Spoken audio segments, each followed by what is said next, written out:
welcome to Switch Your Sitch with your host, Katie Turner.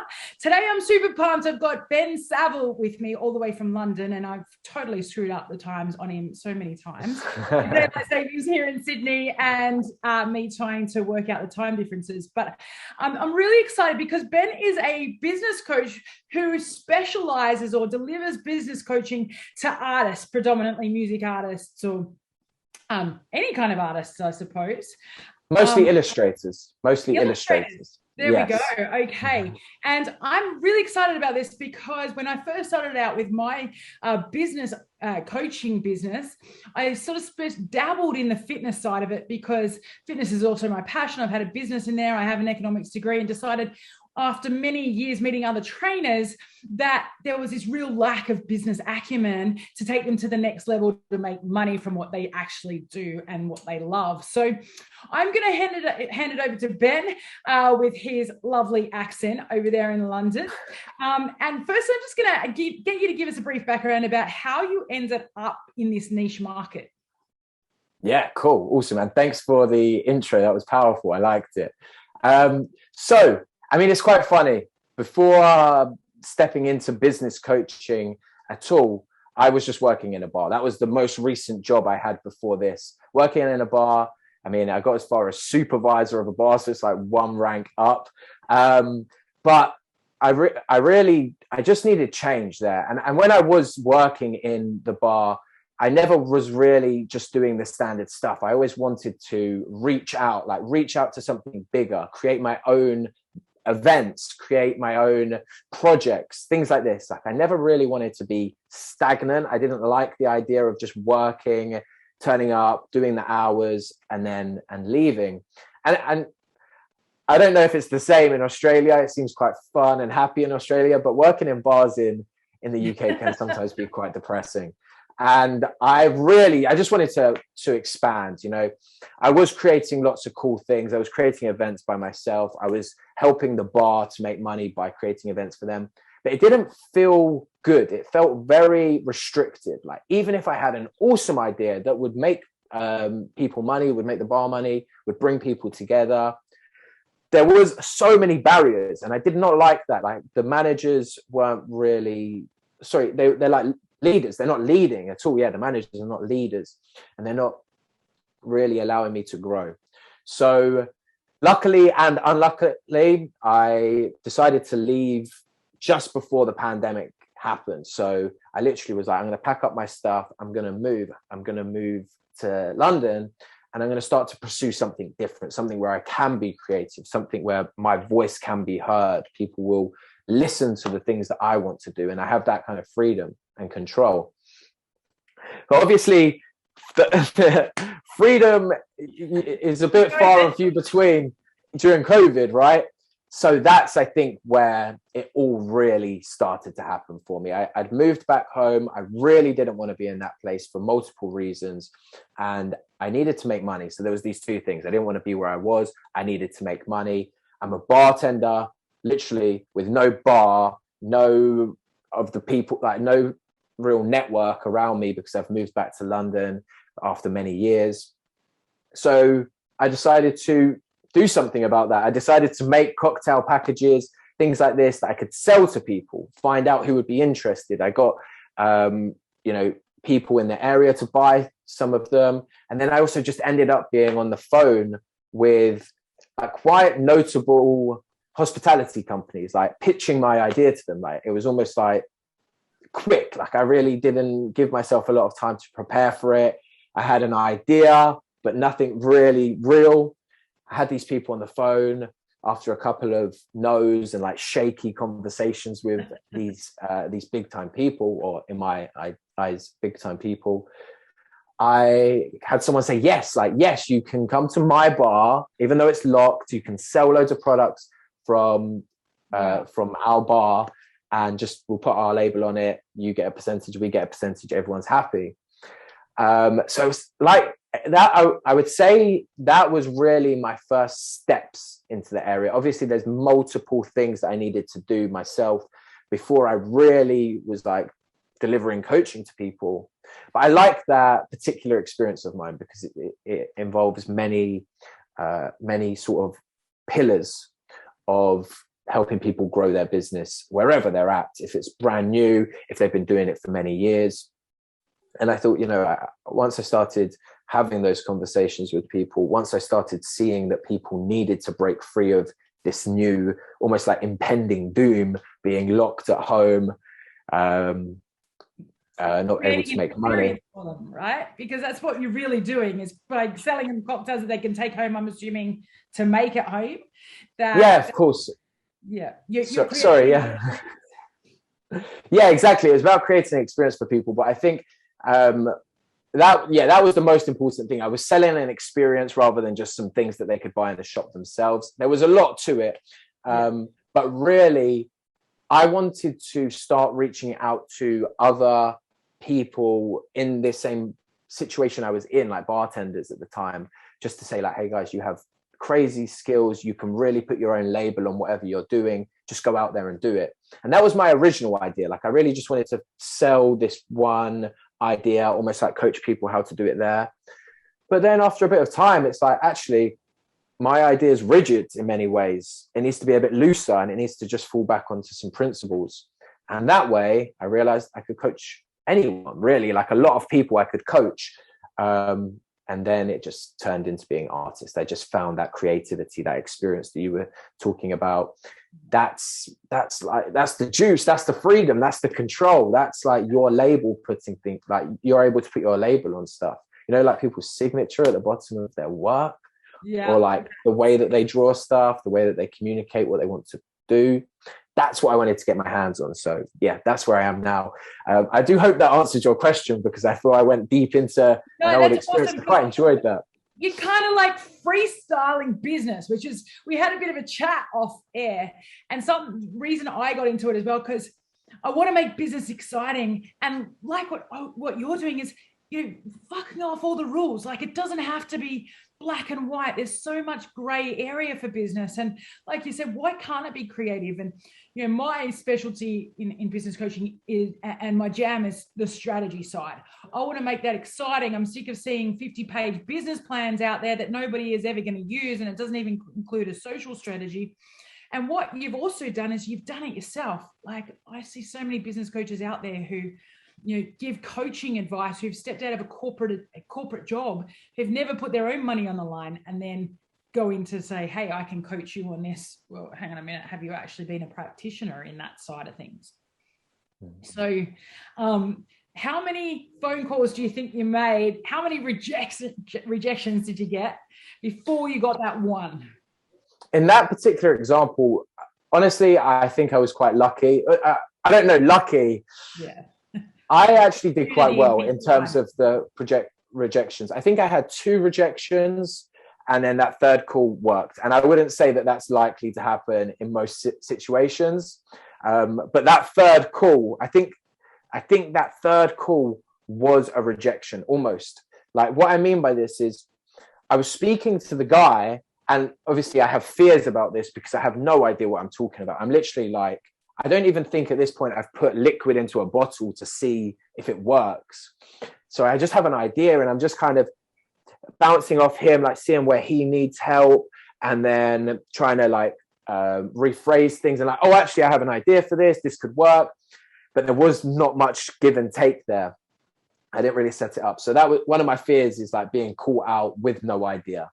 And then another one of my fears is just being like going air silent, or whatever you call it, just going silent. There's nothing to speak about. And I think both of those things happened. Like he questioned me on really simple things, and I was like, yeah, I think I might have just said, hey man, I actually don't know. And then the other thing was it did go silent for a bit, and I had to bring it back from the silence. I think the other thing that could have been worse than that would have been him literally laughing at me, and that didn't happen. But I was willing for all of these things to happen. I was really willing for these things to happen, and they did happen. And when we started talking, and I just kind of rebooted it by us connecting and just being really honest with him, and just, I don't know, I can't remember exactly, but I remember the essence of it was our connection. We connected. I was relating to him, and we were able to sort of create some ideas really, really slowly after that point of it being like dead silent.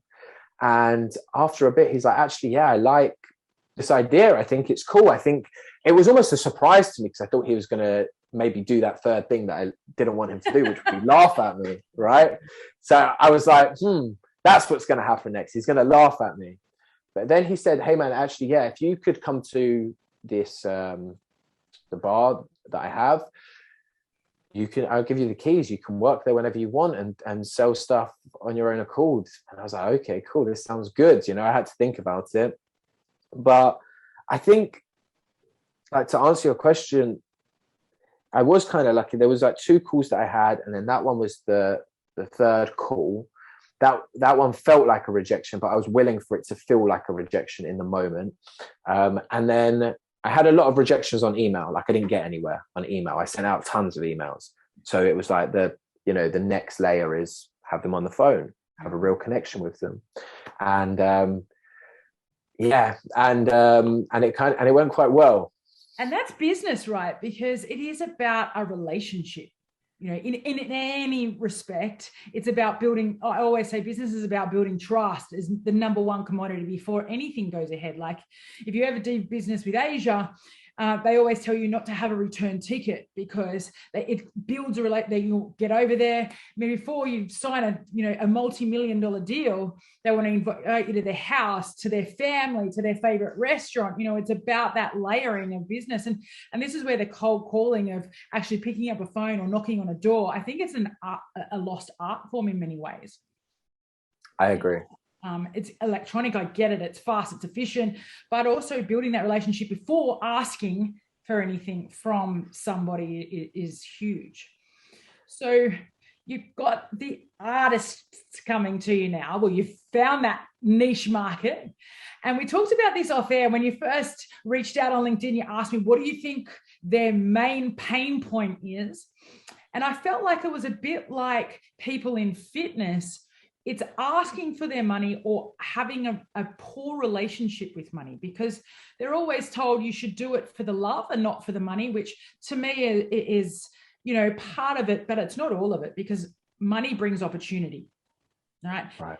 So are you finding this now niching in that market that a lot of them do have that poor relationship with money? Or I actually wouldn't. When I went in, like, doing that research, I really did think that would be the biggest pain point. And I think it does come up, like, it definitely comes up. But I think the biggest pain point is juggling, like, where it's become a job now. And that's like the painful part of it, where it's become a job and it didn't need to be a job. Like, you didn't sign up for it to be a job. And it's just a lot of juggling tasks that feel quite unsatisfying, unrewarding. You're just doing a lot of like juggling these tasks that don't really get you anywhere. And there's nothing like big out there where it makes it feel like you have so much control, so much freedom of your abilities and what you can create. You kind of hit this, it's almost like hitting a brick wall and then looking at this brick wall, juggling loads of tasks like social media. How do I reach out to these people? How do I do this work that's now actually not that exciting because I've done like 10 of these in the past month? I think that's actually that's a big pain point that I've noticed a lot. Of course, being able to ask for money is another big one. But yeah, this is the big one that I'm kind of getting my teeth into at the moment, of like, stop juggling tasks, like go out there, knock on doors instead. And this is more of a important thing. Like, you said cold calling is a lost art. I mean, there's loads of ways to get people's attention that's lost. Like, there's a whole bunch of ways that people could be going out there. And instead, they're just juggling the same ways of doing it, posting something on social media. Hopefully someone will come back. There's loads of ways, so it's really just this idea of stop juggling this stuff and like go and knock on some doors, see what opportunities are out there for you. I'd really say that's the essence. That's the most important thing that I'm helping people with at the moment, because there's so many barriers in doing that as well. Like, I can't put down these juggling things because I've been doing it for so long, and I can't knock on these doors because it's going to be embarrassing. Like it was for me, it was embarrassing when I did it, and I still do it now. It's still embarrassing now. But we just got to like see something within ourselves to actually knock on these doors. So yeah, I suppose that's the problem and the solution all wrapped into one, the biggest ones there. And do you coach a lot of, like, I just did a great podcast with a girl who specializes in imposter syndrome. So I don't know if you've heard about this, but that's fear of failure, but actually thinking that you don't have the skill set to become successful, or doubting your skills. And I'm assuming with these rejections, especially in such a specialized field, it's something that you'd have to be very aware of and coaching your clients through it. Right. So if someone's rejected and then they feel like that just knocks their self-esteem. Yes. Yeah. I mean, you know what? Keep going, right? To keep going, taking those punches to get back up again. I totally can see how that's a problem. It's definitely a coaching point when it comes up. It's like, hey, it's knocking my self-esteem doing this stuff. Honestly, I don't think that happens that much. Like, it does happen. I know it happens. I've seen it happen, but it doesn't happen like how you think it would happen. Because in doing that, like in going out there and reaching out to people and actually making these new opportunities for yourself, it's like whether you get a yes or no, it kind of doesn't even matter. It's like, I'm capable of doing that. I wanted to do that, and now I've done it. And now I just, like, someone said no. Cool. So how many people do I need to ask until I get a yes? That's what it feels like. It feels like you're on the other side of the reality. Like, you've just burst this bubble that you've been living in for a while. You've stepped outside of it, and it's like, oh, this is what's on the other side. Like, I'm so close to it now. That's what it feels like.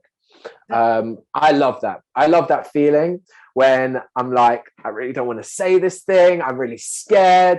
Should I reach out to this person? Should I even make this like possible for myself? It's like, yeah, it does suck. Like, I understand that 100%. It does suck when you get a no, and it should suck, because it would just be weird if it didn't, right? It would be so weird. Right. But there's a deeper feeling of like, I'm actually earning my place here now. Like, I'm actually showing that that's what I want. I'm actually rising to the plate, I'm stepping up to something. Yeah. I think that is a massive thing that stops imposter syndrome, because you're doing something actively. When you go out there and you do it and you're asking for it and you're putting yourself on the line for a yes or no, when you get a yes, it's not like it happened by accident. It's not like it just fell into your lap. And maybe in some weird ways it does. Like, you shoot this way and then an opportunity randomly comes from the other side. But I think there's something like connected, like, to the ability to go out there, why that happens.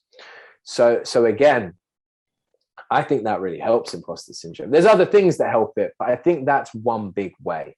Yeah.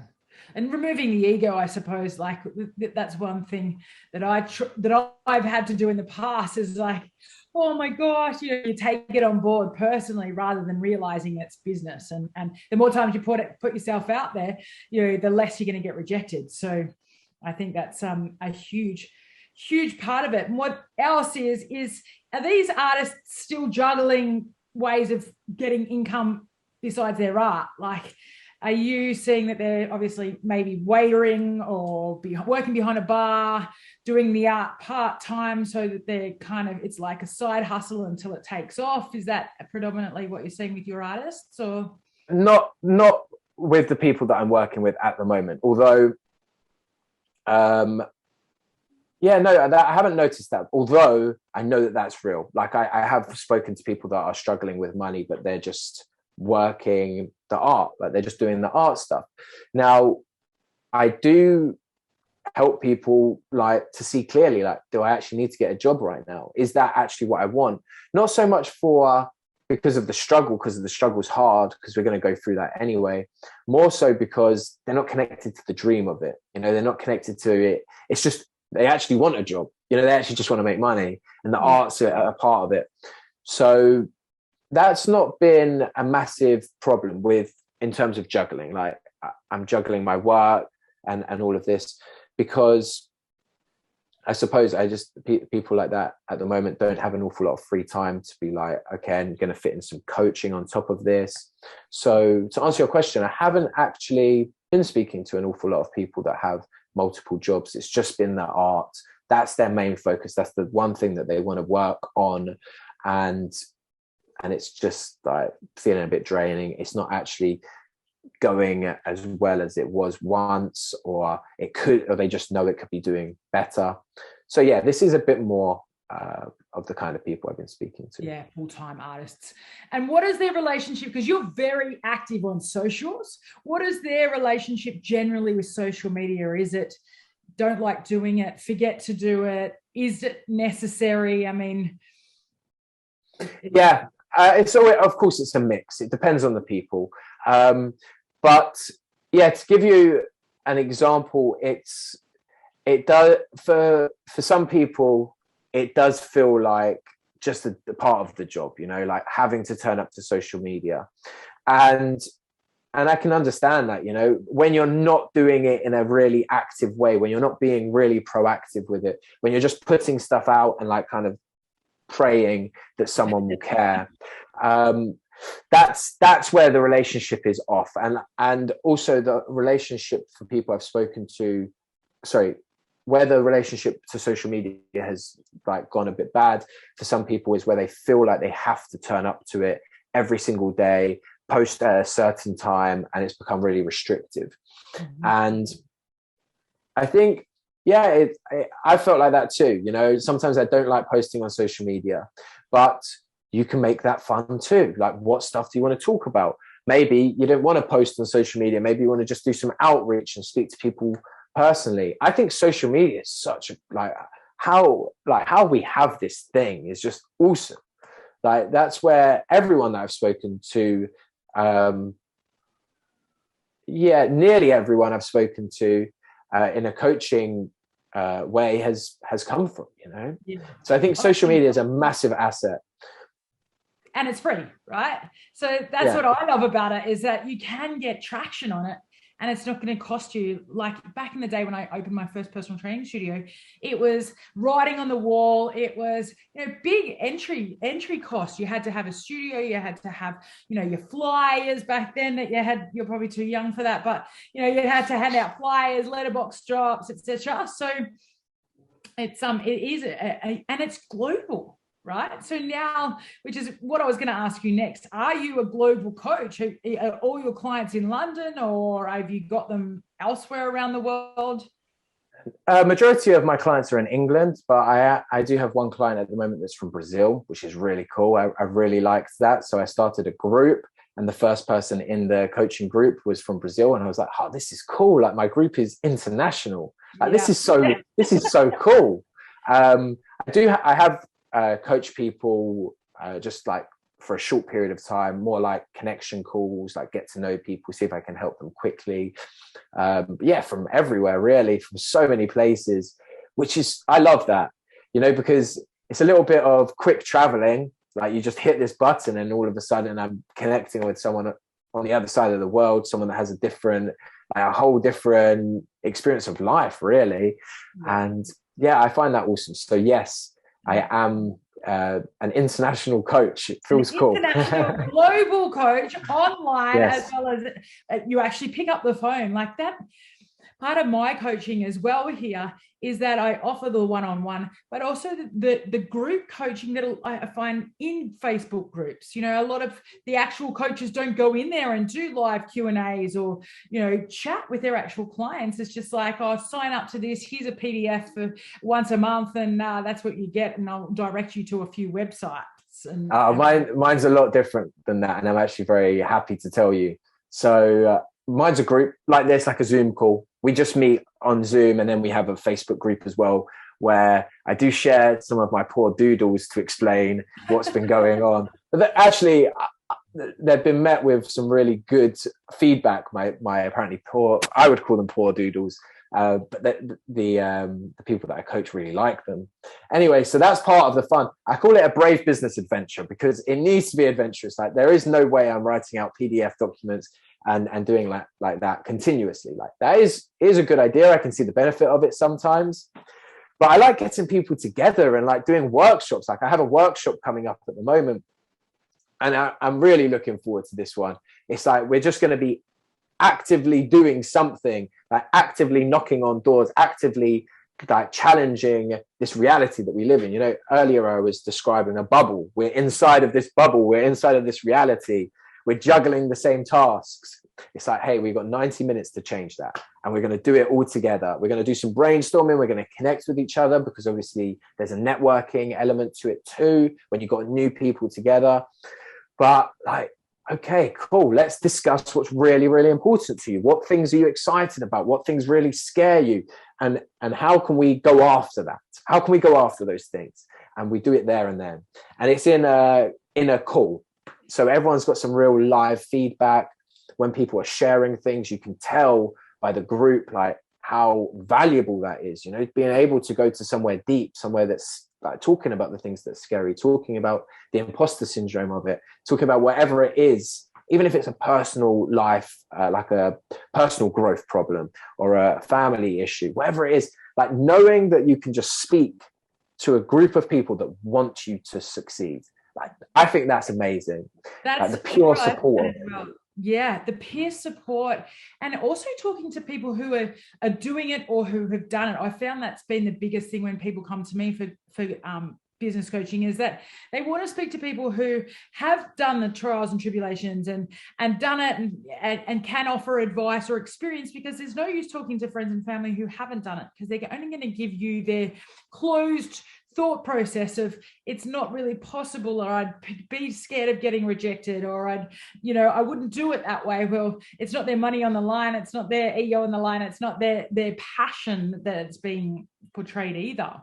So I think that's a really valuable group per se. Yeah, that's what I mean. I said the pure support, by the way. You fed back peer support. It might be our accent, but pure support. But peer support is another element to it. But the pure support, like, I really like this idea of pure support, because it's like, whatever you really want to do, I'm going to help encourage you to do it. And encourage, like, there's a level of of courage that's needed. Everyone there needs to be courageous together. It's a brave business adventure. So we infuse it with pure encouragement. So these people are courageous in providing you support, allowing you to discuss the things that are like scary, and encouraging you to do them, giving you some courage. Now, outside of that group, you know, in the real world, when you start talking to friends and family, as much how awesome these people are, and trust me, they are awesome people, right? Yeah. There isn't pure support, because they're scared. They're scared of what how they would feel if they were in your situation, if they were going out and like getting rejected, or it's not working, I can see some chinks where it's not working, and that's like all they bring their attention to. I mean, I think for people that I've been surrounded by in the past, there's this like love, there's this real love of giving the devil's advocate opinion.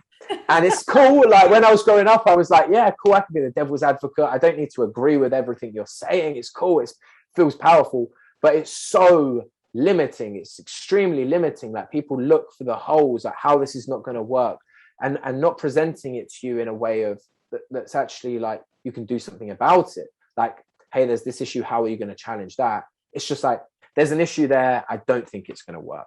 And you got like, that stuff is like going to create that bubble of reality. It's going to create this life where you can't escape it. But when you enter a room, a place, wherever it is, a space of people that are like encouraging you to break free of this thing, like this place where you feel trapped, wherever it is, even if it's an amazing place, but you feel trapped there, keep going, you know, and that's the whole essence of it. Keep going on this adventure. Like, what else is there for you? What more can you achieve? And unfortunately, go on. Unfortunately, you don't get that in the real world. And I wish you did, but that's where this group comes in. This is where coaching comes in, because you get that to like a real high level. And I just think it's awesome. I really love it. And I think that, because I've had that before, even from parents, right? I mean, I've never been one to follow the rules, really. I went and did a business degree, an economics degree, because I was told I had to, and I hated every minute of it, and worked in finance. And I gave up the job after 18 months and went and sat on a beach in Thailand to think, what the hell am I going to do with my life? Because it's not behind a desk. And I remember coming back and becoming a PT, and I opened my first personal training studio. And then I got a contract with the top NRL teams here, the rugby league teams. And I remember calling my mum when I got this contract, and I was like, I've got this contract to go out and deliver business coaching to the, you know, top NRL players. She's like, that's nice, dear. When are you going back to your real job? Like, that was like 10 years later. Because the real job to them, like what they know is stability of paid, you know, 4 weeks a year, annual leave here in Australia, sick pay, holiday pay. And you've left all that behind to like be your own creator, and they can't see the how you're going to do it, or the journey, or the success out of it, even though you can. So I think you're right. It comes from either, you know, a point of they love you so much that they don't want to see you fail, or they've never done it themselves, so they can't actually see the journey. And you've got a group of people who are like, fuck this, we can do it together, like we're here for each other. I think that's totally. That must have sucked, that phone call that you had. Oh. I think they still do it today. I'm like, oh, I got another. I think they've finally realized that after 23 years of working for myself that, you know, I'm never going back to a desk job, and I'm always coming up. And people think you're crazy. I'm always coming up with a new idea, or I'm going to do this. And they're like, oh my God, you're crazy. And I'm like, no. Like, it's my mind and coffee. Yeah, I do love that. It's a compliment, really. Someone calling you crazy. As long as you can go through with the crazy, that's cool. That is very I love cool. that. Yeah, as long as you know what. And I think that failure, I've had a business that I threw a lot of money at and I worked really hard for, and it failed, but it taught me a lot of lessons on the way. So it's set me up for other businesses that I've pursued as well. So I think that, you know, understanding how things fail, why they fail, what processes fail, and then not repeating the same thing and changing it is really important. Right. So exactly. you found that COVID has given your artists good or bad time to continue their art? Like being in lockdown, has it been a good thing? Has it been a bad thing? Yeah, I'd say mostly it's not been a good thing. You know, being stuck doing the same thing. Some people that I worked with, or sorry, one person I worked with in particular, he did a lot of events, like a lot of like caricature events, like go to somewhere, do all the caricatures. And unfortunately that died. And from that place, that's where we became connected, really, because this guy has been doing awesome stuff, like really cool stuff. And then once like one thing starts to tick away, it's like the energy of it goes, you know, when you can't go out there and just can't deliver in that way because things have changed, you know, the way that you got energy before, you can't do that anymore. And yeah, it sucks. I really understand how that sucks, you know. Yeah. But the thing is, there's loads of other ways to get energy, and there's loads of other things to tackle, like where it is that same feelings like holding you back, like, oh, I don't have the energy to do this. So yeah, COVID hasn't been great for a lot of the artists that I've spoken to. And providing this group, I suppose, also allows for them to vent that as well, or, you know, brainstorm ways in which you can continue to pursue your art passion and make money from it that you'd never thought were possible. I suppose the online market now, maybe, or maybe not. Like, yeah, it depends. It really depends what the person wants to do, but you just like allow someone to open up their mind outside of this reality that they've been in for so long. You know, because you need to do that every now and then to keep it exciting. You need to break free of that reality every now and then, and to be able to dream in the space, like to not have your ideas crushed, you know, like suppressed. I really want to do this thing, and like keep allowing it to grow and grow and grow. And from there, you can see everything that's possible in ways that you weren't as able to see before because you've been stuck here.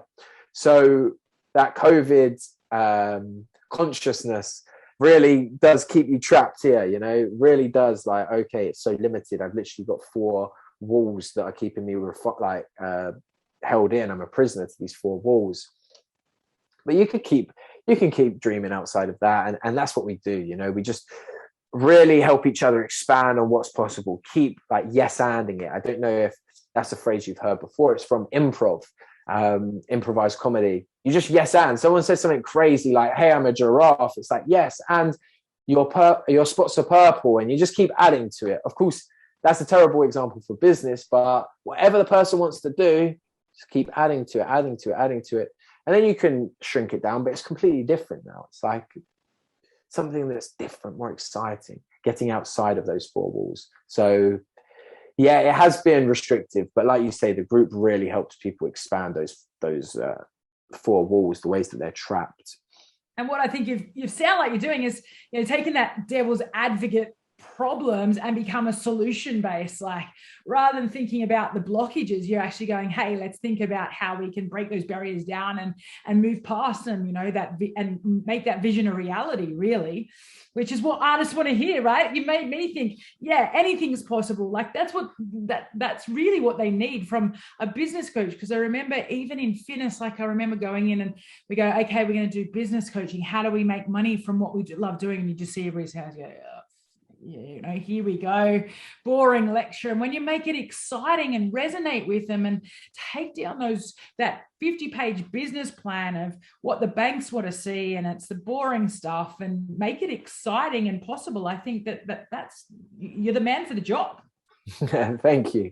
Yeah, I don't know why it needs to be so boring. I suppose it is these ideas of it being a 50-page document, but like, we're going to help you make more money doing more of what you love. It's like really almost the opposite of boring. It's going to be tough, it's going to be challenging, but it's like you get to do more of what you love and make more money with that.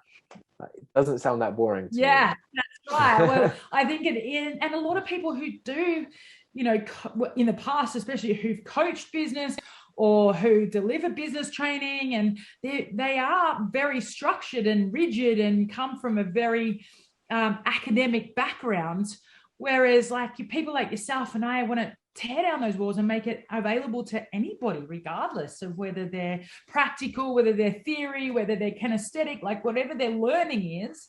We want to adapt to that as well, rather than making you sit down and write that boring 50-page. For sure. And like I said, I called this group the Brave Business Adventure because one day, I would absolutely love to be going on real adventures with these people, like terrifying adventures, almost like real challenging adventures. Yeah, like that, right? Like a survivor challenge. Obviously tailored to what their needs are a bit more, but I would love that. I think, and I think in those moments of life where you are challenging yourself, that's actually where the most juice happens anyway, whether it's in your personal life or in your business life. So yeah, I want it to be a brave business adventure. The adventure part is so important to me. If we're not having an adventure, if we're not connecting, if we're not like doing stuff that's challenging, I don't really want to do that. When I'm having connection calls with people, it's very important. It's like, are you on our team? Like, do you want to be on this team? Like, are you going to be an awesome recruit for this team? Because we're together. You need to be going on an adventure with us. You need to be supporting people to go on adventures.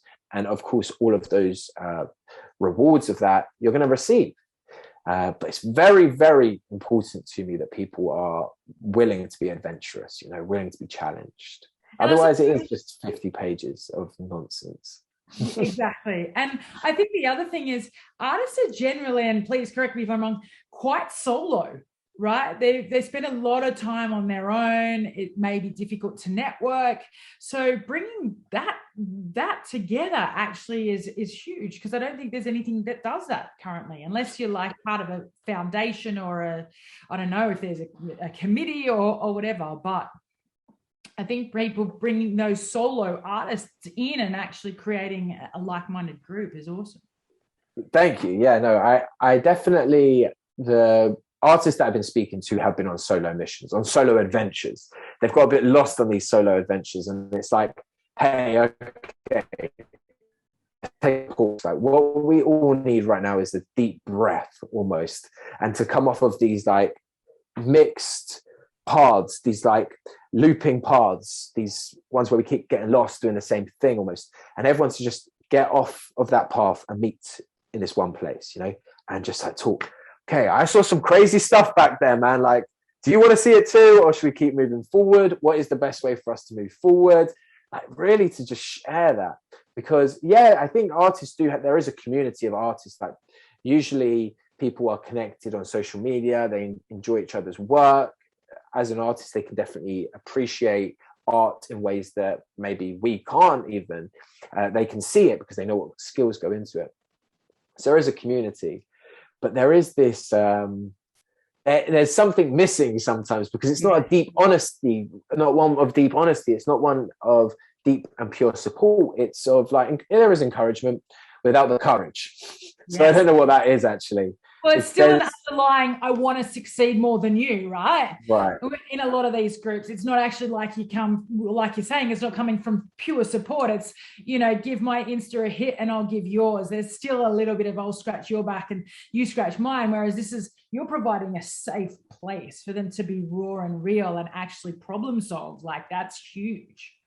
Yeah, I think it doesn't always come down to them wanting something off the back of someone else, but it's a space, like you said, where there is a deep support and it's lined up so that they can get the most from each other, and there can be a reality of that. They can learn from each other, they can share with each other. There's a way of building deeper connections there that you learn, and it of course happens in the group. You're able to connect with someone that you might have been friends with for a long time more deeply in the group because of how it's structured, how it's like, hey guys, we are stripping back these barriers. We're all going to go first in sharing something we really want to share. You can build upon that. And that's the purpose of the group. It's structured so that you can get more from the connections than usual. And then, because you've learned this and you've practiced it with people that have agreed to it, that want that as well, it's very easy to go out and make deeper connections with your best friend after that, or your parents, or anyone that you come into contact with, a potential client. Like, there's this where you understand, like, you feel how to make deeper connections with people. So it could be like you and your best friend on LinkedIn, like, you guys always chat and like sometimes you have calls. You could come together in this group and that connection is going to be way, way deeper. Honestly, so deep. I mean, one message that I had from someone in the group, there was a back and forth that we were having, and I remember this one person said, "This is the best experience of my life, to be so deeply honest and supported."